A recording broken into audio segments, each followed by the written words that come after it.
I think it's really important to try to clear out some of the noise. There's a lot of really exciting things going on in the world of ed tech, and that's terrific.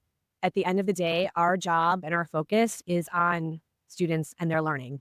And so in making those decisions, I'm always kind of thinking about who is doing the thinking, what's the learning goal, and how can we kind of match technology tools that will help our students move forward with those goals. So, especially with assistive technology tools, there's a lot out there that can really help kind of level the playing field for our students with disabilities. People assume that I'm like all in for everything tech, and I'm actually quite tech skeptical. I'm like, prove to me that this will help kids learn, or that it really is engaging, or that there's some way that it will transform their experience in a way that couldn't be done in an analog format or in a face-to-face format.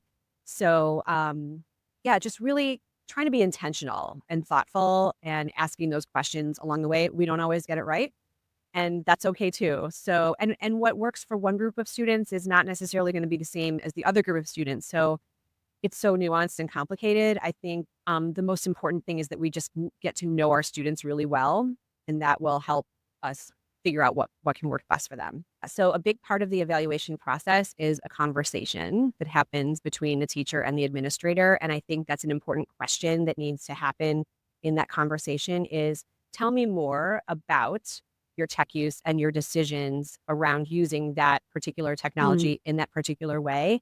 And I think as long as the kind of compass is always pointed towards, well, I have this group of students that really, I know they need this, or this will help, meet this particular learning goal, then I think that's great.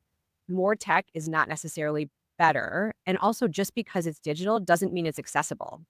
So we have lots of examples where it's like, well, but they use their Chromebooks. Okay, that didn't necessarily make it accessible for that student. So answering those questions and having that conversation is really important. You can't just check a box and go, yep, they were all on their Chromebooks.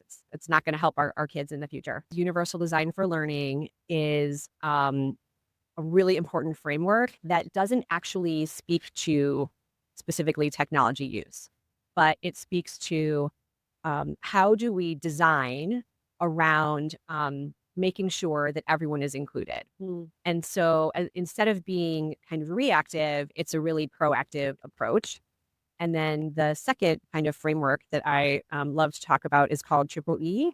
And so that is a rubric that teachers can use, anyone can really use it, around how do we make the decision of whether or not we should use technology for this particular activity or not. And so I think those two kind of frameworks paired together can really help make an informed decision. I would say asking questions is important, but also I would say get it in the hands of some students um, prior to making that decision, because there are times when tech companies have a great answer to your question. And then the reality is for your students, it's a little bit more involved. So I think about, where are the accessibility tools? Where do they live within your program? So if it's a whole bunch of clicks to turn things on, or if it's a setting that needs to be set at the device level, that's going to be a barrier.